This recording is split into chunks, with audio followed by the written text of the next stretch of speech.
EPFOच्या व्याज दराबाबत मोठा निर्णय घेण्यात आलाय। तसेच हे व्याज खात्यात कधी जमा होणार याबद्दलही निर्णय झाला आहे।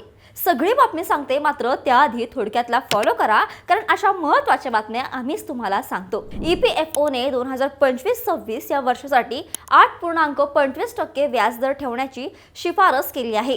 केंद्रीय श्रम मंत्री मनसुख मांडविया यांच्या अध्यक्षतेखाली झालेल्या या बैठकीत हा निर्णय घेण्यात आला। आता हा प्रस्ताव वित्त मंत्रालयाकडे पाठवला जाईल आणि त्यांची मंजुरी मिळताच देशातील 7 कोटी खातेधारकांच्या खात्यात व्याजाचे पैसे जमा होतील। विशेष म्हणजे सलग तिसऱ्या वर्षी EPFOने व्याजदरात कोणताही बदल केलेला नाही। यासोबतच एक आनंदाची बातमी म्हणजे ज्यांच्या खात्यात 1000 रुपये किंवा त्यापेक्षा कमी रक्कम आहे आणि खाते निष्क्रिय आहे अशा लोकांसाठी ऑटोमॅटिक क्लेम सेटलमेंट सुरू केली आहे। यासाठी तुम्हाला कोणताही क्लेम करण्याची गरज नाही।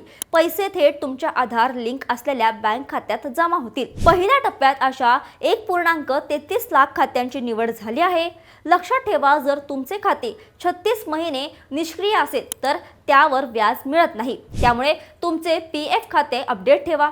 ही माहिती तुमच्या नोकरी करणाऱ्या मित्रांना नक्की शेअर करा आणि अशाच महत्त्वाच्या अपडेटसाठी थोडक्यातला फॉलो आणि सबस्क्राइब करायला विसरू नका। बातमी म्हणजे थोडक्यात।